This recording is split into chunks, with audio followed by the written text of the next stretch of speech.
નમસ્કાર, આપ જોઈ રહ્યા છો નેશન પ્લસ ન્યૂઝ। હું છું આપની સાથે હેતલ ભગત। છોટાઉદેપુરમાં ઇન્ચાર્જ કલેક્ટરના અધ્યક્ષસ્થાને જિલ્લા સંકલન સમિતિની બેઠક યોજાઈ હતી।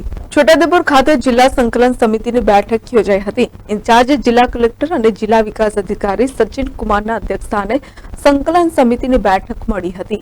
આ બેઠકમાં સાંસદ જશુ રાઠવા, जिला पंचायत प्रमुख मलकाबेन पटेल तथा धारासभ्य जयंतीभाई राठवा, राजेन्द्रसिंह राठवा और अभिसिंह तडवीए उपस्थित रहीने आरोग्य, शिक्षण, मनरेगा, खाण खनिज, वीजળી सहितनी बाबतोने अंगे रजूआत करी हती। संकलन समितिनी बेठकमां इंचार्ज कलेक्टरे जनप्रतिनिधिओ द्वारा रजू करवामां आवता प्रश्नो गंभीरताथी ध्याने लईने संबंधित अधिकारीओने सूचन कर्युं हतुं।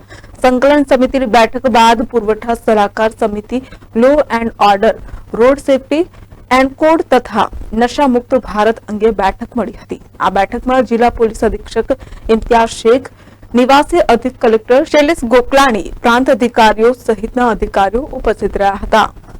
Rehan Patel, Nation Plus News, Chhota Udepur. સમાચારોના સતત અપડેટ મેળવવા માટે અમારી નેશન પ્લસ ન્યૂઝની યુટ્યુબ ચેનલને સબસ્ક્રાઇબ કરો, બેલ આઇકન દબાવો અને જોડાયેલા રહો ફેસબુક, ઇન્સ્ટાગ્રામ અને ટ્વિટર પર।